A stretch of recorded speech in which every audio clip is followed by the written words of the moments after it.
प्यारे साथियों, आप सभी का स्वागत करता हूं अपने एमआरएस स्टडी परिवार में। तो डियर, जैसा कि आपको पता है कि 8 सेमेस्टर में आपका सिविल इंजीनियरिंग का मैं क्लास आप लोगों को ले रहा था, और 8 सेमेस्टर में जितने भी एग्ज़ाम्स होते हैं वो आपके इलेक्टिव पेपर होते हैं। तो अलग अलग कॉलेजेस में अलग अलग पेपर जो है आपका यहाँ पे लिया जाता है। तो अगर आप इस वीडियोस पे क्लिक किए हैं या आप इस कोर्स में ज्वाइन किए हैं, इसका मतलब ये है कि आपके कॉलेज में भी जो है पेवमेंट मटेरियल जो सब्जेक्ट है ये आपका लिया गया है एज ए इलेक्टिव पेपर के तौर पे। तो देखो, हमने जो है क्लासेस आप लोगों को प्रोवाइड किया एज पर सिलेबस। जो सिलेबस आपका दिया गया है बिहार इंजीनियरिंग यूनिवर्सिटी के द्वारा, है ना। बिहार इंजीनियरिंग यूनिवर्सिटी जो कि पटना का है ना। उसके द्वारा जो सिलेबस डिसाइड किए गए हैं, उन सिलेबस के हिसाब से आपको जो है मैंने क्लासेस प्रोवाइड करा दिया है। प्रॉपर थ्योरी मैंने प्रोवाइड किया। अब थ्योरी आप लोग देख लिए, अब उसके साथ साथ आपको कुछ न्यूमेरिकल क्वेश्चंस भी देखने हैं और कुछ थ्योरेटिकल क्वेश्चंस भी देखने हैं, क्योंकि थ्योरेटिकल कंटेंट जो था, जो सिलेबस के हिसाब से बताने चाहिए थे, वो मैंने बता दिया। अब अगर आपके एग्ज़ाम्स में 5 नंबर का, 7 नंबर का, 10 नंबर का या 14 नंबर का क्वेश्चन पूछेगा आपके एग्ज़ाम्स में, तो आप किस तरीके से सवाल का जवाब लिख सकते हो, उसके बारे में हम चर्चा करेंगे। तो ये वीडियोस आपके लिए इम्पॉर्टेंट होने वाला है, क्योंकि इसमें हम नंबर ऑफ क्वेश्चंस डील करेंगे और उस सवाल का जवाब कैसे आपको देना है प्रॉपर एक फॉर्मेट में मैं आपको बताऊंगा, ताकि अगर उस फॉर्मेट में आप सवाल का जवाब देते हैं तो मैं दावे के साथ कह सकता हूं कि आपका 70 मार्क्स में से आपका जो है 60 या 55 या फिर 50 या फिर कह सकते हैं 50 से 60 मार्क्स लाने में कोई नहीं रोक सकता। आप आसानी से ला सकते हो विदाउट एनी प्रॉब्लम। देखो, जब मैं खुद से पढ़कर, जब मैं अपने टाइम में सेमेस्टर में था, तो खुद से चीज़ों को पढ़ा और एक अच्छा नंबर लाया। 50, 55, 52 इस तरीके से नंबर लाया। कभी भी 50 से कम नंबर जो है किसी भी सेमेस्टर में हमारा एंड सेमेस्टर में नहीं रहा। 50, 55, 48, 49, 50 ऐसे, मतलब एवरेज 50, 55 के बीच में ही जो है एवरेज अगर टोटल निकाला जाए तो नंबर रहा है। तो जब मैं खुद से ला सकता हूँ तो, और मैं आपको गाइड कर रहा हूँ, तो आप क्यों नहीं ला सकते हो? डेफिनेटली ला सकते हो। जब आपके पास गाइडेंस आपको मिल रहा है तो आप आसानी से चीज़ों को जो है अचीव कर सकते हो। तो हम स्टार्ट करते हैं अपनी टॉपिक को, और पूरी चीज़ों को अंत तक देखिएगा, तब जाके चीज़ें आपको सही तरीके से समझ में आएगा। कई बार लोग जो है बीच में स्किप कर देते हैं और बाद में सवाल पूछते हैं कि ये तो हमारा हुआ ही नहीं, आपने गलत बता दिया था, 50 नंबर तो आया नहीं, 20 नंबर आया, हम फेल हो गए। तो देखो, जब तक चीज़ों को आप प्रॉपर नहीं देखोगे, कई बार लोग क्या होते हैं, यूट्यूब पे वीडियोस देखते हैं और बोलते हैं कि मेरे को नोट्स या पीडीएफ दे दो, है ना। तुम तो पीडीएफ से ही वीडियोस बना रहे हो, तो पीडीएफ हमें प्रोवाइड कर दो। भाई, पीडीएफ आपको ऐप में दिया जा रहा है ना। ऐप जो कि एमआरएस स्टडी ऑफिशियल है। अब मान कर चलो कि आपके लिए मेहनत से कंटेंट मैं आप लोगों को प्रोवाइड करा रहा हूँ, है ना। मेहनत से कंटेंट आप लोगों को प्रोवाइड करा रहा हूँ, और मैं कितना ही पैसे आपको से मांगता हूँ, है ना। पैसा की अगर बात किया जाए तो मैं कितना पैसा आपसे चार्ज करता हूँ, या रुपीज़ कितना मांगता हूँ? एक पर सब्जेक्ट मैक्सिमम हमारा होता है तो 250 रुपये। कितना मैक्सिमम? 250 रुपये मैक्सिमम पर सब्जेक्ट। अगर आप कंबाइंड कोर्स ले रहे हो तो कंबाइंड कोर्स ले रहे हो तो। कई बार कुछ लोग इंडिविजुअल लेते हैं, है ना, कुछ लोग कंबाइंड लेते हैं। कई बार कंबाइंड कोर्सेज में ऑफर्स रहता है ना, तो उसमें और ऑफ हो जाता है, फिर भी लोग बोलते हैं कि सही नहीं है। तो भाई देखो, लोगों की सोच को तो मैं नहीं बदल सकता, बट हाँ मेरा मकसद ये रहता है कि कम से कम पैसे में आप लोगों को बेहतर क्लास मिल सके। और मैं ये कम पैसा इसलिए लेता हूँ क्योंकि मजबूरी है, ऐप को बनवाया है तो उसमें खर्च आते हैं, उसके मेंटेनेंस के लिए खर्च आता है, प्लस आपके जैसा हमारी भी ज़िंदगी है, हमारे साथ काम करने वाले लोगों की भी जो है ज़िंदगी है, तो वो भी अपनी ज़िंदगी में खुश रहना चाहते हैं, वो भी कुछ अच्छा पाना चाहते हैं, अपने जीवन में सफल होना चाहते हैं। उनकी भी कुछ बेसिक नीड्स होती हैं, है ना। हर इंसान का एक बेसिक नीड क्या होता है? तो अच्छा खाना, अच्छा घर में रहना और अपने परिवार के साथ रहना, यही हर किसी का नीड होता है, ज़रूरत होता है, तो वो हर किसी का है, तो वो चाहिए हर किसी को, इसलिए कोर्सेज की प्राइस थोड़ी लेनी पड़ती है।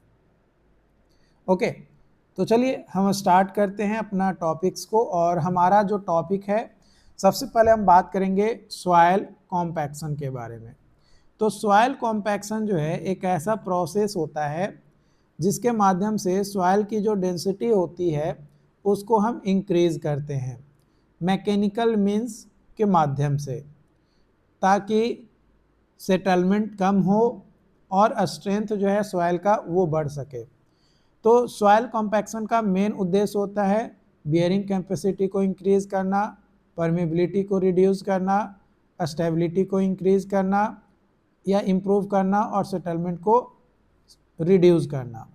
इसमें दो टेस्ट हम करते हैं कॉम्पैक्शन को चेक करने के लिए, स्टैंडर्ड प्रोक्टर टेस्ट और modified proctor test.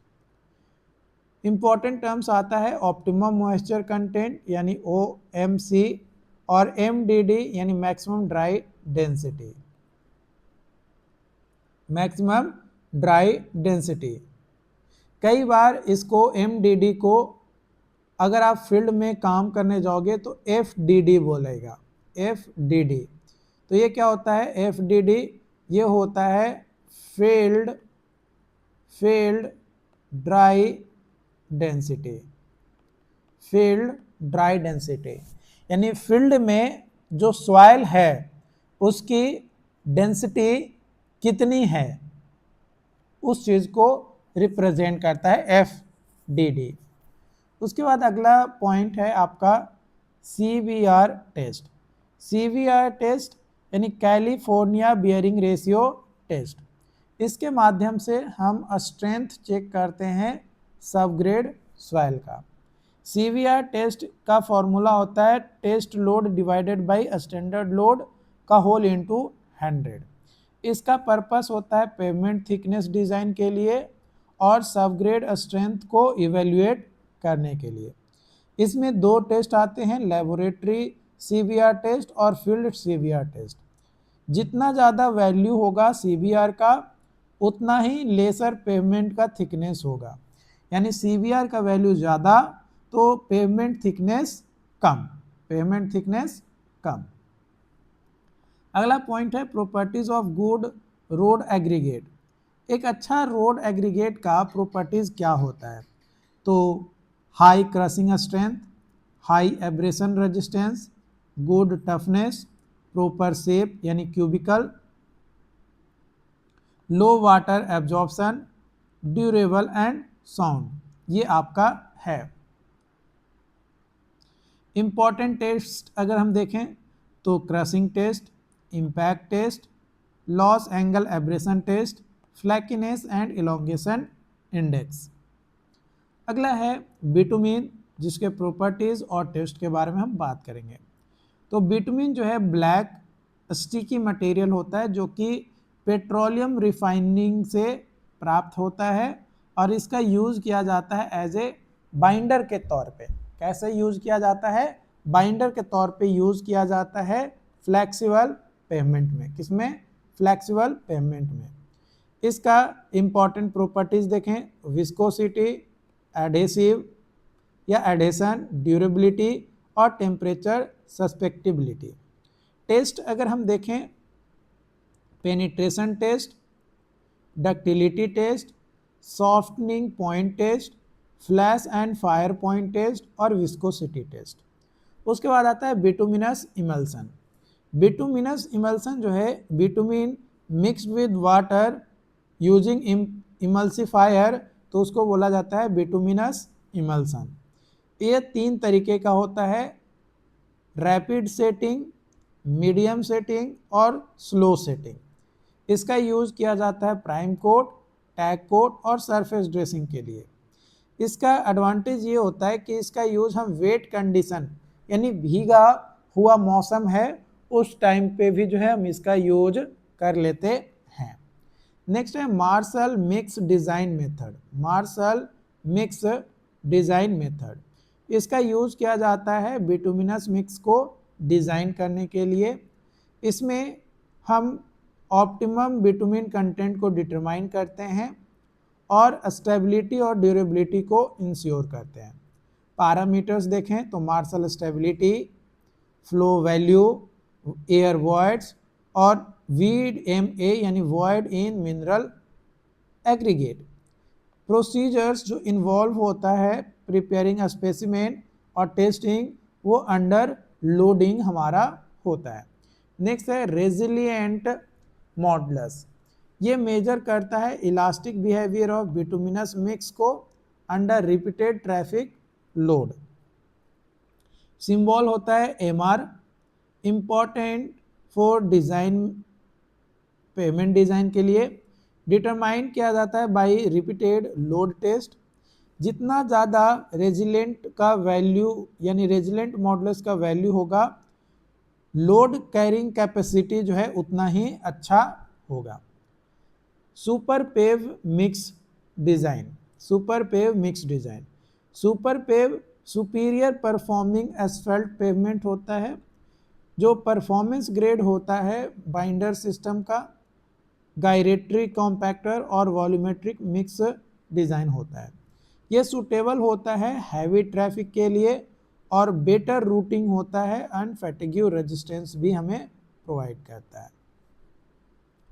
Cement concrete pavement, जो रिजिड पेवमेंट है वो कंस्ट्रक्ट किया जाता है बाय यूजिंग सीमेंट कंक्रीट।